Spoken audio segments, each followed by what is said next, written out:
The Honorable Faustino Boji D. III, Speaker, House of Representatives, Batasan Hills, Quezon City. RE, Articles of Impeachment against Vice President Sara Zimmerman Duterte. Your Honor, the Senate is in receipt of the resolution setting forth the Articles of Impeachment against Vice President Sara Zimmerman Duterte, including all annexes thereto, transmitted by the House of Representatives. Pursuant to Rule 1 of the Senate Rules of Procedure on Impeachment Trials, the Senate has taken proper order of the impeachment and shall immediately proceed to its consideration, consistent with its mandate under Article 11, Section 3 of the Constitution. The Secretariat has been directed to include the articles of impeachment in the calendar for ordinary business for referral to the impeachment court, which shall be convened on 18 May 2026, 3 p.m. or at the possible soonest time, absent any question on the rules and procedure related to the transmitted articles. The parties shall in due course be directed to appear before the Senate sitting as an impeachment court on a date to be determined subsequently. We trust the foregoing is in order. Thank you. Very truly yours, Alan Peter Cayetano, Senate President. Copy furnished the Honorable Sara Z. Duterte, Vice President, Republic of the Philippines. So we'll send this. Pagka-send, we'll give you a copy.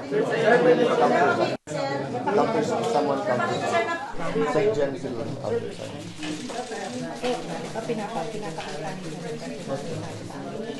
Sir, sa kaliwa, sir.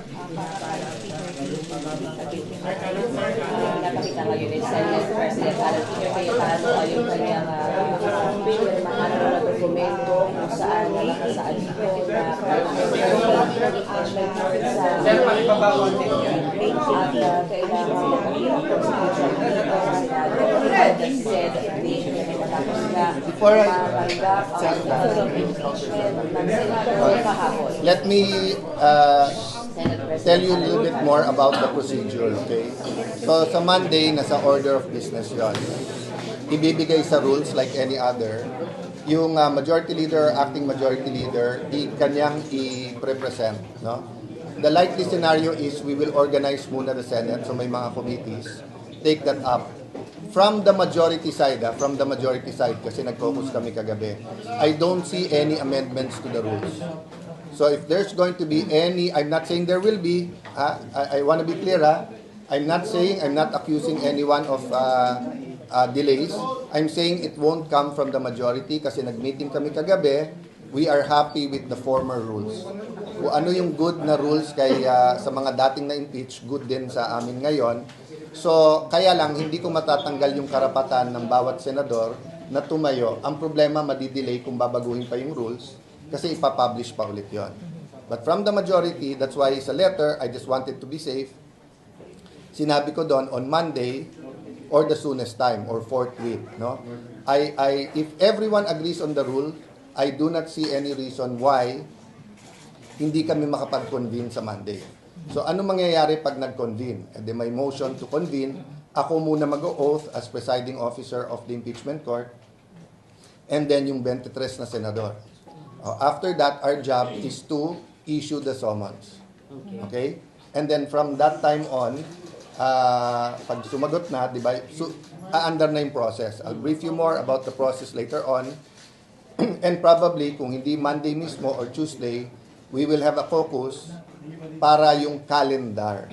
So the biggest issue for me is the balancing between the legislative work given the mga crisis na humaharap. Kung maganda takbo na ekonomiya and we don't need any urgent legislation, pwedeng mag 90-95% sa impeachment court.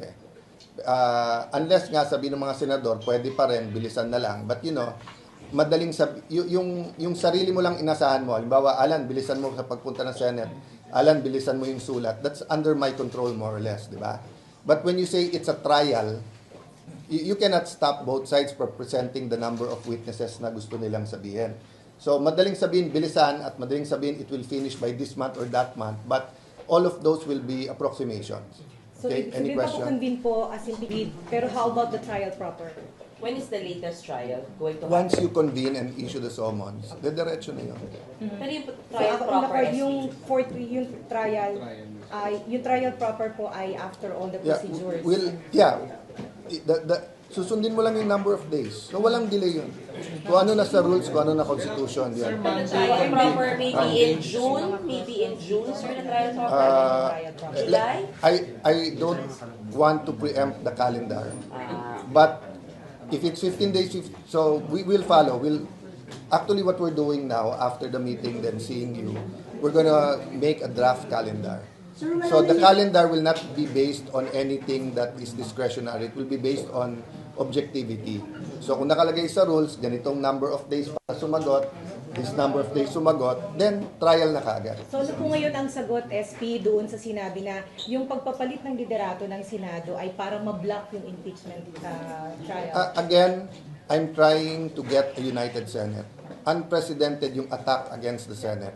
First, nung Monday na hinabol sa loob ng Senate ang isang senador, ginulpe ang isang member ng USAA, and then last night, the armed attack on the Senate. Unprecedented yan. Diba? So, I'm trying to unite the Senate. The senators are people by just simply following the law. The Constitution, our rules, and what is right. Diba? So, sabi ko naman sa inyo lahat, dalawa lang libro ko, yung Bible, yung Constitution. Everything else follows. Even the Constitution for me has to follow the Bible. Diba? Having said that, we will follow. So walang magiging delays. I can tell you anything now as you ask, diba, kailan yung trial.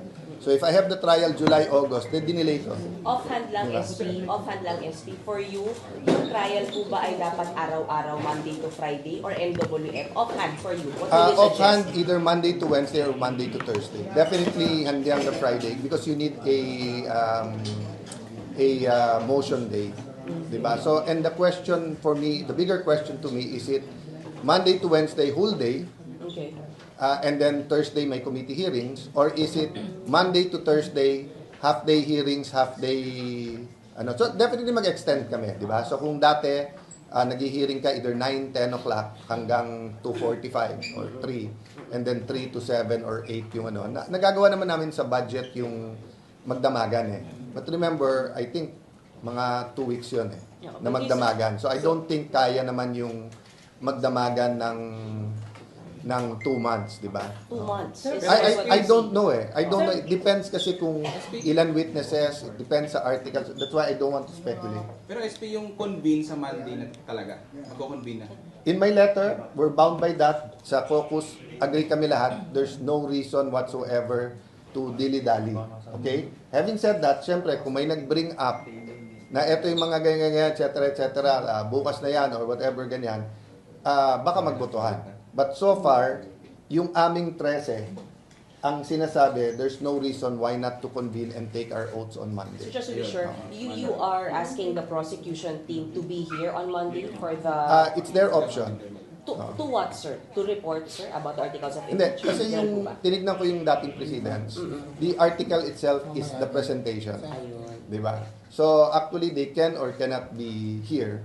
Kasi the articles, dahil yan naman yung, kumbaga yan yung asunto eh, yun yung charge sa'yo.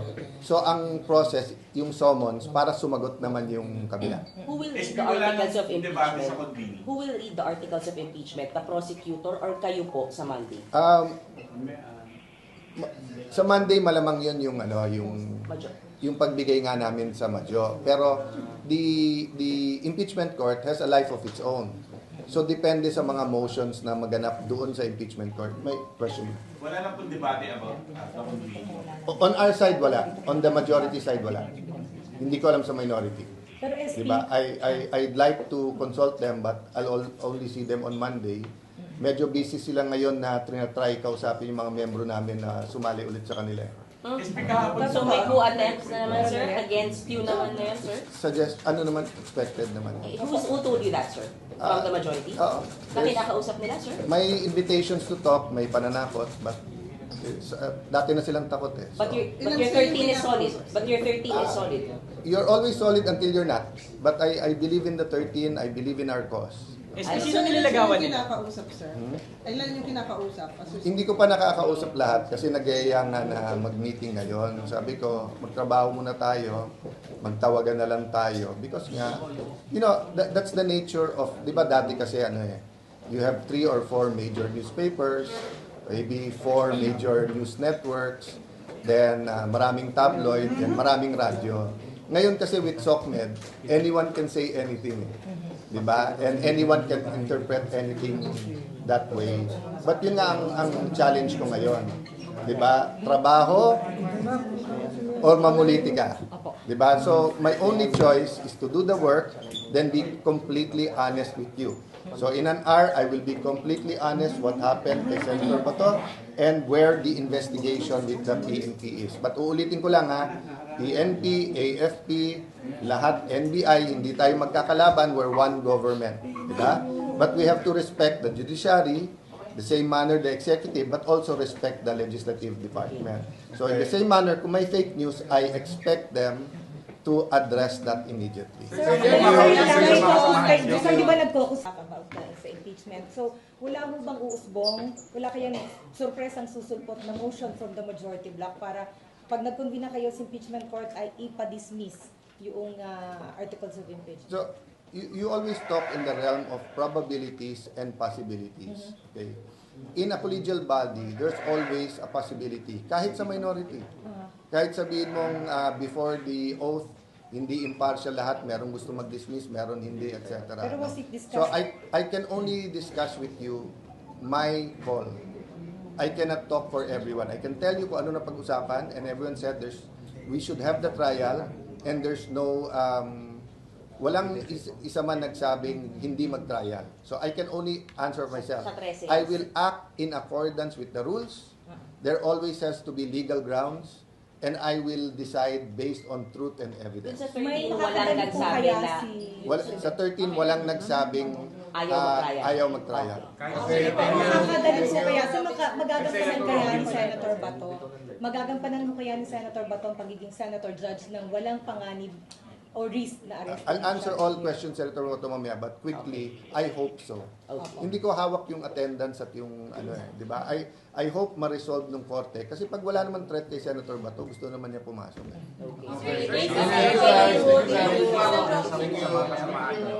you guys. Sino kumakausap sa mga Marami. That's normal. It's not, But from di ba? the minority. Parang pagsakay sa kotse ni Pia Cayetano yun, di man bawal eh. Pero kung makausap from the minority bloc, from the minority. Sir, katigang ba dun sa Ang instructions ko po, Kailan sir nagsimula yung pag-convene this morning, nagyayang kwentuhan. So sabi ko naman dun sa kausap ko, sabihin mo puntahan ako, sumali sa amin. Pero yung pagkausap ba? Pero yung nagsabi sa inyong kinausap sila. Yeah, I'll address that later. Basta expect that. I mean, magulat tayo kung wala, di ba? kayo rin po may kinakausap kayo na sumama sa inyo. Sorry? Kayo po may kinakausap din po ba kayo na sumama So sa inyo? far, lahat ng kausap ko was in public, yung kantsawan sa floor. Tapos yung kausap kong isa kanina na nagbigay siya ng 2 pangalan, 2 senador, na kaibigan ko pareho. So sinabi ko sa kanya, hindi ko na masabi tuloy yung pangalan. Sabi ko sa kanya, pakisabi kung gusto nyo, sama ako. Tapos sumama na sila sa Pero atin. yung Natawa lang siya. pagkausap sa mga kasama niyo, sir, ay para pumunta sa kanila sa kabilang bakod. Hindi. Sila ang nagyayang makipag-usap. Yun nga, sir, yung from the Pero minority yun bloc. nga, kaya kami hindi nakapag-usap last week kasi minsan may kasamang pananakot. We consider it naman fake news. Sir, anong klaseng pananakot? Matalino naman kayo eh. Alam niyo naman. Pero gusto nila lumipat sa kanila, sir. Pero gusto nila lumipat sa kanila. Sir, ginagamit sir yung mga case, sir. Ginagamit yung mga pending cases sa kanila. Para hindi speculation.